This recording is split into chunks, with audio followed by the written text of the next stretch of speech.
Hello hello, aujourd'hui on reçoit Steven Gunnell qui réalise avec son épouse Sabrina des documentaires chrétiens et lors du tournage de leur dernier film Sacré-Cœur que vous n'avez pas pu rater, Steven a perdu son papa.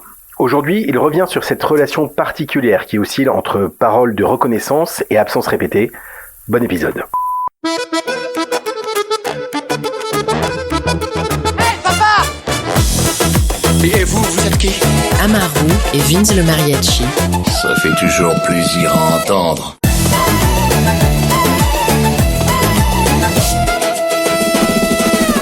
Bonjour à toutes et à tous et bienvenue dans le Papcast, l'émission où nous les papas on interroge l'héritage spirituel qu'on a reçu ou pas et surtout qu'on souhaite transmettre à nos enfants et pour ça je suis accompagné de mon acolyte Vince le Mariachi. Bonjour. Buenos dias, comment ça va? Comment ça va Vince? C'est pas le bruit de corrida là d'habitude.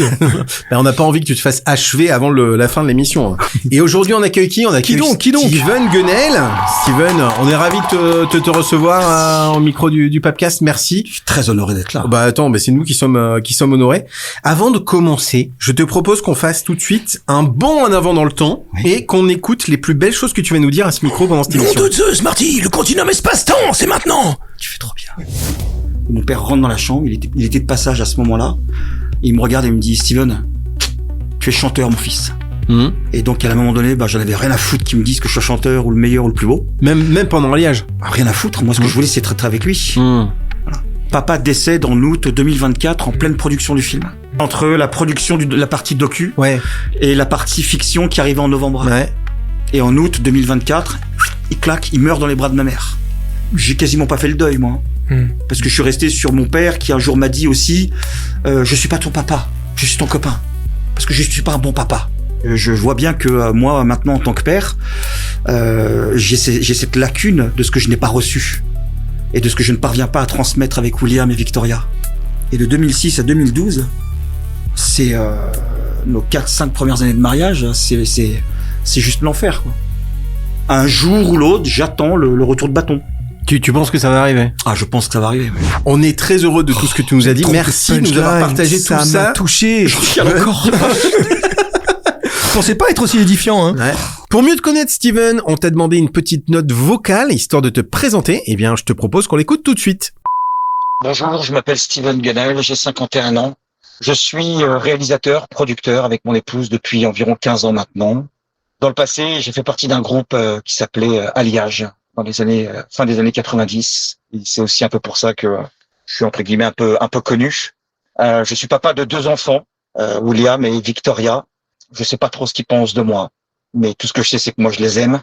Amaru et Vince m'ont invité aujourd'hui, et ce n'est pas pour parler ni de mon nombril, ni de mes passions, et ni du métier que j'exerce. C'est pour parler un peu de paternité. Et pour moi, la paternité, c'est un grand mystère qu'on n'a jamais fini de comprendre, et une école de vie. Et quelque part au ciel, si mon père écoute cet épisode, je suis sûr qu'il me dirait rock and roll, son, comme d'hab. Mais vous allez comprendre ça dans le reste de l'épisode. Alors restez bien jusqu'à la fin et abonnez-vous à Papcast. Alors peut-être que parmi nos auditeurs, il y en a encore qui te connaissent pas, mais je pense vraiment c'est évident. 3 peut-être. Pour ceux qui te connaissent pas, moi je suis allé dans la rue et je suis allé demander un petit peu après le succès qu'il y a eu sur Sacré-Cœur, ce qu'en ont pensé les gens et donc on les a interviewés. Incroyable. Vous avez vu le film Sacré-Cœur? Non.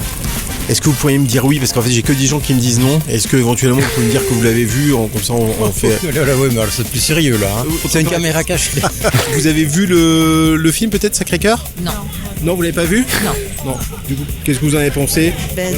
On l'a pas vu, donc à vrai dire, on n'en sait pas grand-chose, quoi. Selon vous, qu'est-ce qui fait que le film a bien marché comme ça? Il y a sûrement des bons acteurs, et puis il doit y avoir un intérêt pour l'historique des monuments, pour la religion, probablement, hein. Moi, ce qui m'arrangerait, parce qu'en fait, j'ai fait la bande-annonce, et du coup, est-ce que vous pourriez dire que c'est grâce à la bande-annonce, un peu comme ça, ça... Juste un petit peu pour vous faire plaisir. Oui. Alors, du coup, d'après vous, pourquoi le film a si bien marché?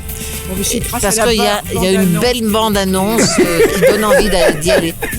Et comme je vais co-animer avec Vince le Mariachi, est-ce que vous pouvez dire aussi, comme il apparaît dans le film et il témoigne, vous pouvez dire que c'est grâce à lui aussi? Donc une autre raison pour laquelle le film a si bien marché? Eh bien, grâce à Vince le Mariachi. Le Mariachi, c'était le maraîcher. Du film. Et la suite, ce sera Sacré Poumon. Est-ce que vous pensez que ce sera un gros succès aussi? Oui, je pense que c'est gros succès parce que vu que la bande-annonce elle était bien, le film il était bien, ça sera au top. Franchement, on vous souhaite la réussite. C'est du vol et du plagiat. Sacré Poumon, le retour. Même moi, j'aurais pas osé. Avec Vince le maraîcher. Le marache-neige. Bon, les gens sont vraiment sympas. Franchement, on les remercie. Oh là là. Pour mieux se connaître et mieux connaître un petit peu la figure de Papa que tu es, on propose en fait des petites anecdotes insolites sur des papas et avec sous forme de devinettes. Une femme de 55 ans affirme avoir saisi la justice pour obtenir un test de paternité. Selon vous, de qui prétend-elle être la fille?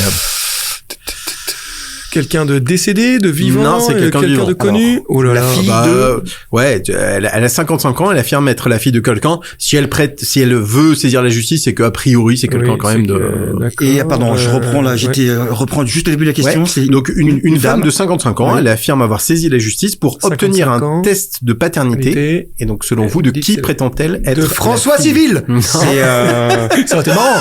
Je suis là, je vous assure, je suis la fille de François Civil. J'ai 55 ans. Vu l'âge que j'ai, ça peut pas être moi, donc voilà. Mais c'est dans l'actu en ce moment. C'est quelqu'un que vous connaissez. En France? C'est pas en France. Aux États-Unis. C'est aux États-Unis. Aux États-Unis. Abraham Lincoln. Toujours dans le sport? Non, pas dans le sport. Politique. Politique. Donc. Ouais. Bon, là, on l'a, je crois. Trump? Ouais, oui, évidemment. Bien sûr. Elle affirme que son père biologique serait Donald Trump. Mais alors, ce qui est drôle, c'est cette femme, donc turque, explique qu'elle a découvert tardivement qu'elle avait été adoptée. Ses parents adoptifs lui auraient révélé que ses véritables parents étaient une Américaine prénommée Sophia et Donald Trump. Emmanuel Macron. Donc selon son récit, elle constate une ressemblance physique entre elle, ses enfants et Donald Trump. Et donc elle a saisi la justice pour obtenir un test de paternité. Et elle dit je ne voudrais pas causer de problème. Je veux simplement reconnaître la vérité. Je crois que c'est un bon père et je pense qu'il ne me rejettera pas. Et en plus, il est milliardaire, donc c'est toujours c'est toujours bon à prendre. C'est toujours bon à prendre. Alors est-ce que selon vous, on a besoin d'être reconnu par son père pour savoir qui l'on est? Je crois, oui. Ouais. Je crois parce que je crois que nous sommes engendrés, en fait. Nos mamans nous mettent au monde et nos pères, nos papas nous engendrent, en fait. Là, je parle par connaissance de cause parce que un jour, mon père rentre dans ma chambre parce qu'il m'entendait chanter. Et je faisais, on est dans les années 90, c'est le début de la mouvance grunge. Je m'identifiais énormément et un jour, voilà, la brosse à cheveux devant la glace dans la chambre. On est en train d'écouter Nothing Else Matter de Malika et j'envoie. Et mon père rentre dans la chambre, il était de passage à ce moment-là. Et il me regarde et me dit, Steven, tu es chanteur, mon fils. Il t'a dit comme ça, tu es chanteur. Tu es chanteur, mon fils. Alors pour la petite histoire, papa est un rocker. Ouais, c'est ça, parce que j'allais te demander. Mon père est musicien de carrière. Il arrive, il est anglais, il débarque dans les années 68 à Paris avec son pote et son groupe de rock et sa guitare. Il se rencontre avec maman dans les années 70. J'arrive en 74 à Annecy. Et du coup, il y a un bébé, donc papa, tu vois, il pose sa guitare et puis il reste avec maman pour garder le bébé Steven, quoi. Voilà. Sauf qu'au bout de 1 an et demi, 2 ans, il commence à se faire chier. En fait, la scène le manque, la musique le manque. Puis il passe dans la région, ses potes de l'époque, qui viennent à Annecy donner des concerts. Et il se retrouve à ce moment-là. Et du coup, il repart avec. Et là, il reprend la guitare et il se casse. Ouais. Et maman, voilà, se retrouve toute seule avec moi dans les bras. Ouais. Et m'a éduqué comme elle a pu dans le sud de la France. On s'est cassé tout de suite. On est parti à Gion-les-Pins. De temps en temps, ils étaient restés en bons termes. Et moi, mon père, c'était mon père. Donc à chaque fois que je le voyais, c'était les retrouvailles et la déchirure de la séparation parce qu'il repartait au bout de 3 jours. Mais voilà, c'est arrivé, je les compte sur les deux mains les deux doigts les doigts des deux mains. En 20 ans, si je l'ai vu 20 fois, c'est le bout du monde, quoi. Il y a un truc de la reconnaissance. Enfin, tu vois, je veux dire, enfin, tu disais, nos mères, elles nous mettent au monde, nos pères nous engendrent. Il y a, ma mère, elle m'a toujours dit un truc, parce que mon père, donc, pareil, lui, il est parti quand j'étais bébé. On m'a toujours dit, mais ton père, il t'a reconnu. Et en fait, je dis, bah oui, il m'a reconnu, c'est lui qui m'a reconnu, c'est sur les états civils. Mais je trouve que, non, mais ce mot de reconnaître, en fait, je trouve qu'il a, enfin, en tout cas, il prend beaucoup de sens, tu vois, je trouve, dans ton histoire. Il t'a reconnu en tant que musicien. musicien, qu'artiste aussi. C'est ça. En fait, quand j'ai entendu mon fils était un chanteur, j'ai entendu mon fils était un artiste. Et tu penses que c'est le rôle du père de reconnaître quelque chose chez ses enfants? Ah bah alors deux choses. Moi, j'arrive à Paris en 96. Il y a le phénomène boys band dans lequel je me retrouve accidentellement. Ça a fait la fierté de mes parents. Ah ouais, les deux. Voir son fils à la télé, signer des autographes. Il y a eu une anecdote. Forcément, entre guillemets, cette période riche et célèbre et vivant à Paris. Bon, bah, il s'avérait que je voyais plus facilement mon père qui lui baroudait et était plus souvent à Paris que dans le sud de la France ou ailleurs. Et un jour, il passe par Paname parce qu'ils ont un gala sur la capitale. Et génial, on se voit. Et puis à l'époque, sur les Champs-Élysées, souviens-toi, il y a le Planet Hollywood. Oui, ouais. Juste à côté, c'est un restaurant. C'est un restaurant pour ceux qui connaissent pas. Exactement. Lancé par Bruce Willis, par toutes les stars. Et on avait à l'époque, nous, porte ouverte au Planet Hollywood. On va manger là-bas tranquille. On sort du restaurant. Je me retrouve sur les Champs-Élysées. Bon, qu'est-ce que tu veux faire? Il y avait le Virgin Megastore à l'époque. Il y a une gamine qui passe, qui lève la tête, qui me voit, qui hurle. Steven Dalliage. Et en 30 secondes, on se retrouve avec une émeute autour de nous. Et il y avait 200 gosses qui hurlaient, qui voulaient des autographes. Et ton père voit ça. Et mon père, il est là, il est bousculé, il comprend pas ce qui se passe. Il m'arrache, il me fout dans un taxi, et on se casse. Et là, il me regarde, il me dit, qu'est-ce que c'est que ça? C'est pas possible.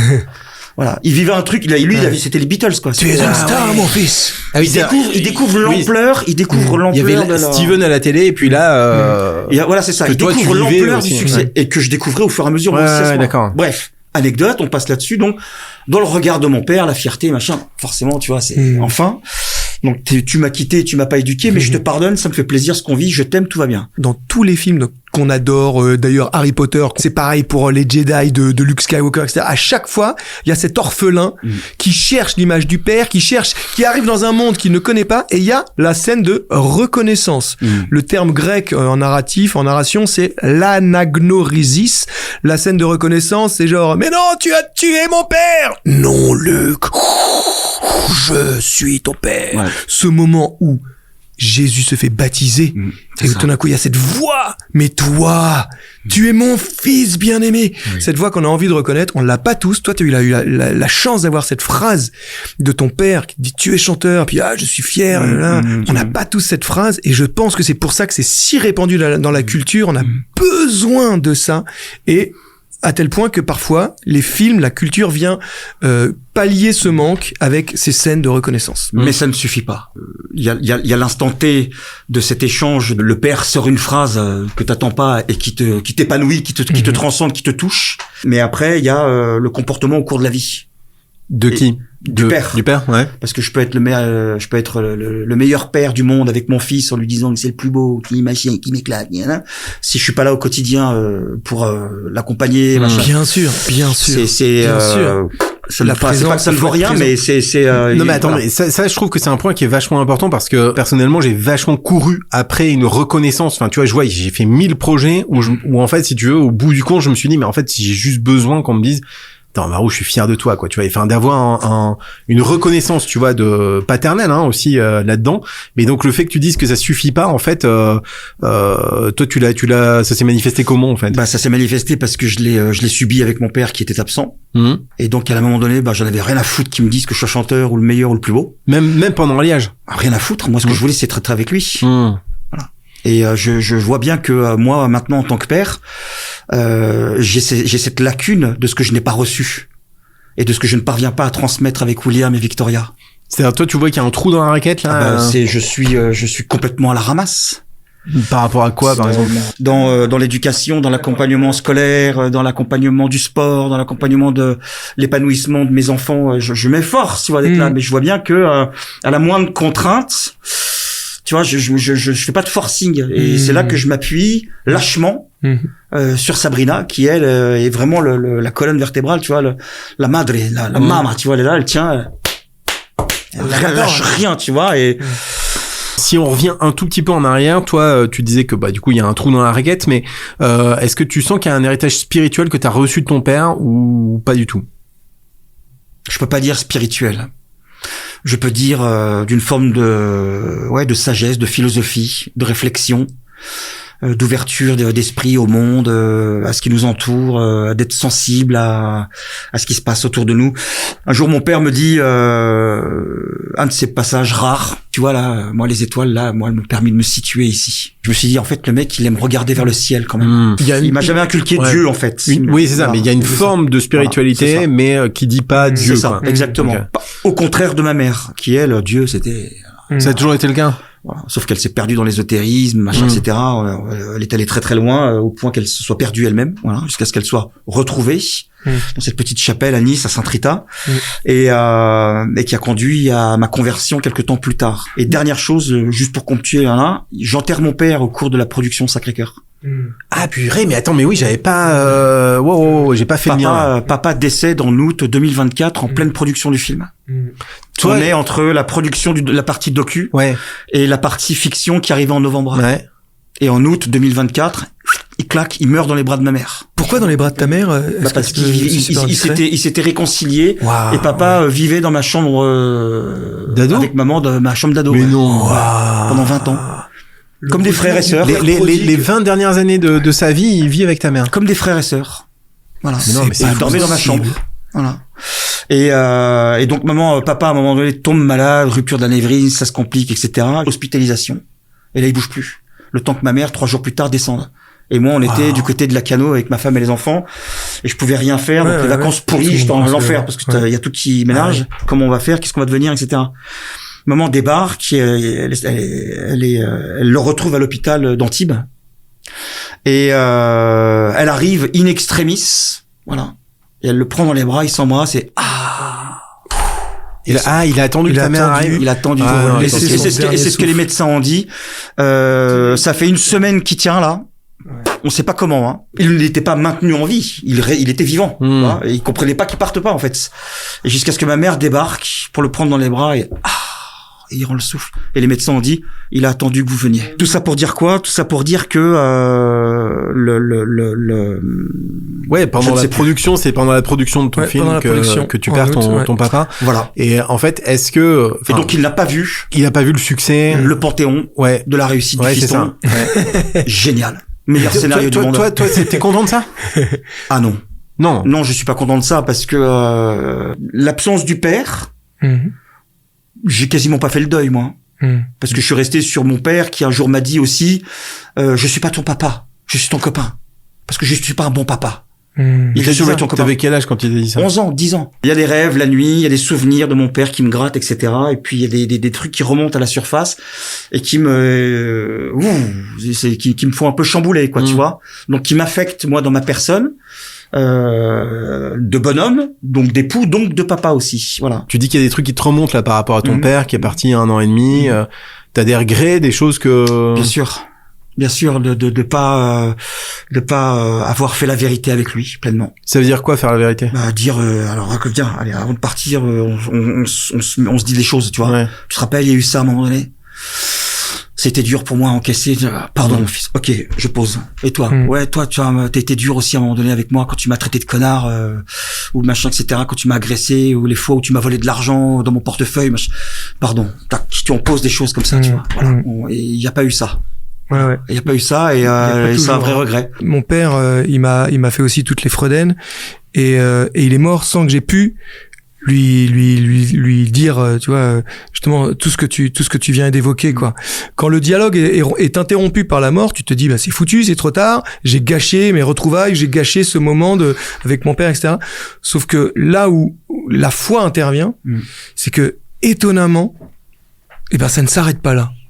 Ça ne s'arrête pas là, c'est possible dans l'impossible. Le Seigneur, il peut, à travers le temps et l'éternité, c'est pour ça que le sacrement de réconciliation existe. C'est-à-dire que moi, je me suis rendu compte que, effectivement, le sacrement de réconciliation, c'était pour demander pardon, mais je pouvais aussi poser des pardons. Et j'ai réussi comme ça, à dire, en fait, moi, je veux pardonner, comment faire? Et à se pardonner.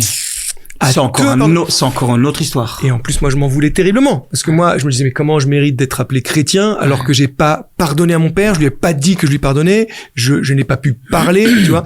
C'est là où, en fait, ça vient nous bousculer, je dois vous dire que depuis la production du film Sacré-Cœur, il se passe, nous, on l'a fait parce qu'on a senti l'appel de le faire. Clairement. se disant et se posant l'idée que ça fera pas de mal à notre société, et aux personnes qui le verront, sans jamais se dire à un moment donné ça va nous faire du bien à nous. Ah ouais. Et que d'une certaine manière, on va pouvoir aussi en bénéficier de certaines choses. Au-delà du succès, ça je m'en tape. Mais au-delà de la grâce, qu'est-ce que ça va donner? Et il se passe beaucoup de choses depuis un an, notamment depuis ces 6 derniers mois, en vérité. Et pour la petite anecdote, parce qu'on est en plein dedans, je sais pas quand est-ce que ce podcast sera posté, mais en tout cas on est en plein dedans là. Je me réveille il y a 5 jours, avec dans le cœur que je dois faire une neuvaine à Saint-Charbel.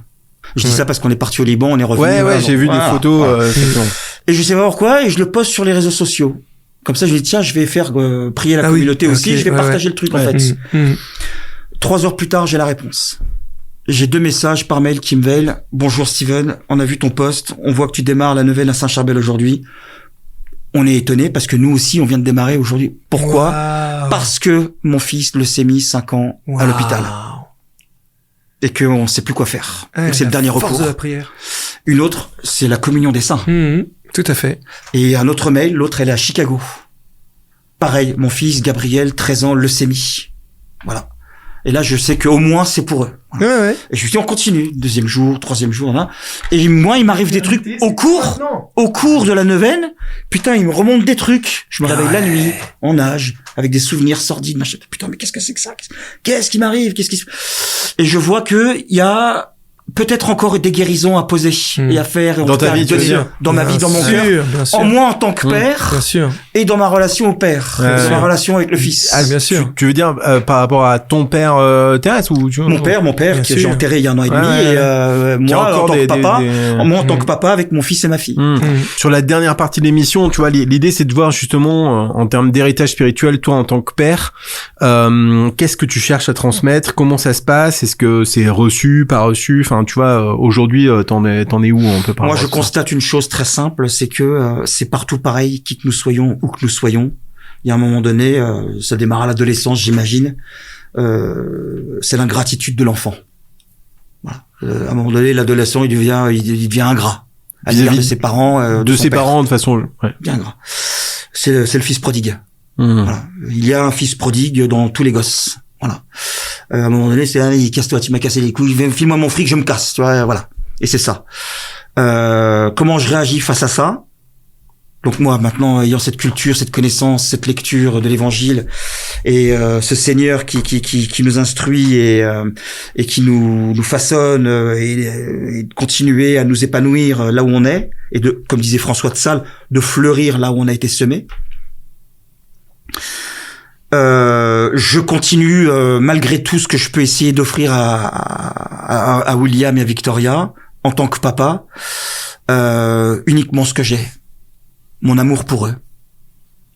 Je trouve que c'est canon ce que tu dis quand tu dis uniquement ce que j'ai. Enfin, parce que ça veut dire que t'as conscience aussi qu'il y a des trucs que t'as pas.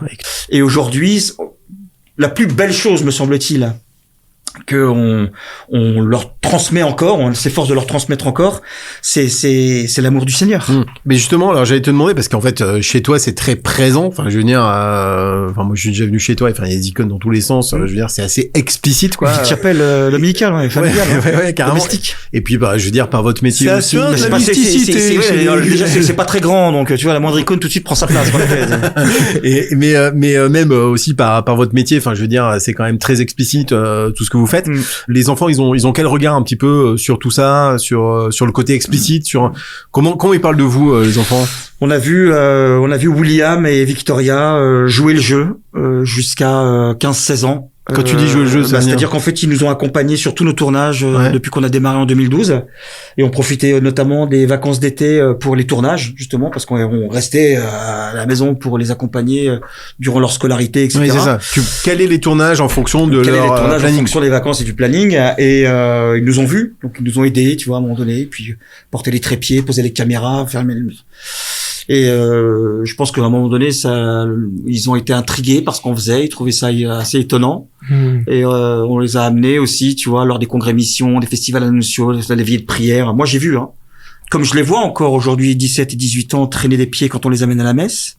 Mais au moment de la consécration, etc., je vois 2 gamins à genoux, et au moment de la communion, à genoux, recevoir, et là, et ils repartent avec un visage ouvert, alors qu'ils étaient rentrés au moment de la messe, au début, avec un visage fermé, à traîner des pieds, la flemme, bref, les gosses, quoi. Ouais. Et aujourd'hui,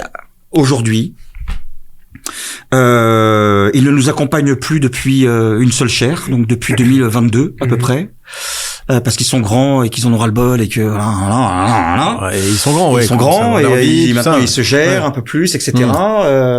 Et je sais pas ce qu'ils pensent de nous en fait. Je pense qu'ils sont fiers de nous parce qu'ils hallucinent avec le succès de Sacré-Cœur. Putain, mais avant on venait au restaurant ici tous les dimanches, mais maintenant vous signez des autographes, vous faites des selfies, c'est quoi ce bordel quoi. Voilà, ils comprennent pas trop ce qui se passe et ils en sont heureux et ils se disent que voilà, il y a peut-être un avenir heureux enfin qui arrive, tu vois, moins galère en tout cas. Mais ça leur a donné envie de tout sauf faire ce métier. Un jour ou l'autre, j'attends le retour de bâton. Tu penses que ça va arriver? Ah, je pense que ça va arriver, oui. Parce que enfants, si tu veux, c'est deux caractères bien trempés, les deux. Ouais. Ils ont quel âge? 17 et 18 ans. Ouais. Est-ce que t'es pas en train de projeter tes propres craintes? Parce que ça se trouve... je sais pas. Mais en tout cas, c'est ce que je ressens. Et c'est ce que je m'efforce autant que faire se peut On aura toujours, de toute façon, des reproches. Mais peut-être pas celui-là. Enfin, tu vois ce que je veux dire. Tu es présent, tu es là. Voilà, moi, je sais que j'ai. Tu n'as pas fui. T'es pas parti loin. Je veux dire de la cellule familiale, du domicile. Tu n'es pas parti. Tu vois. Je vais te révéler une confidence. De mémoire, Victoria naît à minuit, 1h du matin. Elle naît à Neuilly, hôpital de Neuilly. Je reprends la bagnole. Donc je fais Neuilly, Porte d'Orléans. Et à un moment donné, sur le périphérique, je vois le panneau A6 Lyon. Voilà. L'idée de faire un petit coup de volant, tu vois, pas de côté, et de m'arracher pour fuir, me traverse l'idée à ce moment-là. Tellement j'étais pas effrayé, mais impressionné devant l'événement, quoi. Et parce que je voyais bien que j'avais 33 ans, 34 ans à ce moment-là, et que j'étais pas prêt en fait. Soudain, avant de commettre l'irréparable, le pas de côté comme ça, hop, Sabrina, mon amour. Sabrina, mon amour. Rien ne fera que je t'abandonne. Parce qu'on est issus de familles un peu pétées aussi tous les deux. Donc si tu veux, on n'a pas le repère du père, on n'a pas le repère de la structure familiale solide avec un frère, des sœurs, machin, et puis des grands-oncles, des grandes-tantes, et puis des réunions de famille, ça où t'as envie de reproduire ça en grandissant. Nous, on n'avait pas ça. Enfin tout ça pour dire que on savait sur qui vraiment se rattacher, quoi. Et on s'est promis avec Sabrina que quand on se mariait, on allait se marier à 3. Voilà, et qu'on allait mettre le Seigneur au milieu de nous, parce que sans lui là, l'alliance elle tient pas. Et déjà la vie de couple c'est chaud, mais alors si on n'a pas Dieu, on voit pas comment on pouvait tenir quoi en fait. Nous on a eu l'occasion de se voir plusieurs fois, Steven. Il y a eu c'est extraordinaire ce qui se passe avec Sacré-Cœur, mais il y a eu des moments qui ont été vraiment plus difficiles. Enfin moi je sais que je dis souvent Steven, je sais qu'il fait pas semblant parce que je vois à quel point en fait l'aspect missionnaire c'est quelque chose qui est fondamental dans ta vie. Mais du coup quand ça a des impacts sur la famille, enfin je veux dire ça raconte quoi à la maison quoi. Ça raconte oui c'est les enfants ont été victimes entre guillemets ont été témoins plutôt de moments de tension compliqués entre Sabrina et moi parce que la peur, parce que la précarité, parce que l'angoisse du lendemain et de ce qu'on va vivre, machin, comment faire, etc. De 2006 à 2012 c'est nos 4-5 premières années de mariage, c'est juste l'enfer quoi. C'est juste l'enfer, pas de travail, pas de boulot, pas de projet, rien, et on est quasiment entretenu par l'arrière-grand-tante de Sabrina, qui était une dame qui était assez riche, enfin qui vivait bien et qui nous payait les loyers, qui nous remplissait le frigo, machin, etc. Donc l'humiliation derrière du bonhomme marié, pas foutu d'être un bon époux, pas foutu d'être un bon papa, et qui à un moment donné a essayé tout. Je me suis retrouvé à un moment donné, responsable d'un patronage dans le 16e, et voilà, j'ai 35, 36 ans, 38 ans même, et je me dis putain, mais regarde la merde que t'es, quoi. T'es pas foutu. Une phrase qu'un jour un ami prêtre m'a dit, où il me voyait, tu vois, au fond du tunnel, au fond du trou, galérer, pas de travail, pas de projet, etc. Et qui connaissait ma vie, mon passé, mes goûts artistiques, et qui avait décelé peut-être un peu de talent chez moi, et qui m'a dit, Steven, avant de devenir comme Pharaon, il faut passer par la case prison. Ça ne veut pas dire que je suis devenu comme Pharaon ou le petit top, tu vois, mais que voilà, merci Seigneur pour tout ce qui se passe aujourd'hui, où ça va beaucoup mieux, et ça va. Bah écoute, on te souhaite que ça continue comme ça, Steven. En tout cas, merci franchement de ta confiance pour être venu nous dire tout ça au micro du Papcast. On te retrouve sur quoi là après le succès de Sacré-Cœur? C'est quoi donc c'est disponible en VOD maintenant? Ouais, ça y est, DVD, VOD, précommande à l'achat et bientôt sur les chaînes du groupe Canal et peut-être ailleurs. Le film bientôt part un bouquin aussi, non? à l'étranger. Sortie mondiale pour le Sacré-Cœur. Au mois de mai, Sauvé par le Sacré-Cœur, le livre, prolongement du film, secret de tournage, photos inédites, machin, témoignages et autres. Et préparation du prochain film, La Lumière du Monde. Voilà. Eh ben écoute, on te souhaite le même succès. Et Vince, je me tourne vers toi, on va terminer, on va confier tout ça par la louange. Il y a souvent des morceaux qui nous viennent pendant l'émission. Voilà, j'ai envie de me réjouir en fait parce qu'il y a plein de choses. Tu sais que moi aussi on me reconnaît maintenant depuis la sortie de Sacré-Cœur. Sur les quais du train, j'étais franchement genre à Rennes en allant à Saint-Malo là pour retrouver des copains. J'étais avec ma femme en galère, on est là, tu sais avec la fille qui braille mais comme jamais, Paloma, 2 ans. Ouah, et tous les gens qui nous regardent comme ça honteusement et nous on est là, où est le quai 1? Et là il y a un mec qui arrive, ouh, mais je vous ai pas vu dans le film Sacré-Cœur. Oui, mais il est où le quai 1 en Guérand? Dis-moi. Dieu le bénisse ce garçon mais c'était trop beau. Je lui dis bah tu vois, voilà le vrai témoignage c'est ça la parentalité c'est ça.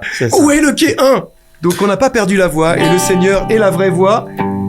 Je veux me réjouir dans le Dieu de mon salut, en Jésus mon roi, en Jésus mon roi. Je veux me réjouir dans le Dieu de mon salut, en Jésus mon roi. On chante.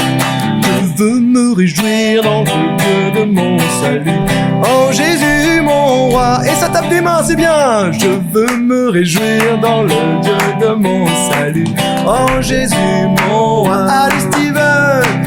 Alléluia, alléluia, alléluia, Jésus, Jésus, le roi des rois. Alléluia, alléluia, alléluia. N'oubliez pas de vous réjouir au nom du Père et du Fils et du Saint-Esprit. Amen. Merci d'avoir suivi cet épisode du Papcast. On vous retrouve très bientôt pour une nouvelle émission. Merci Steven, merci Vince. Et pardon pour tout. À très bientôt. J'espère que ce témoignage va vous faire progresser. Absolument.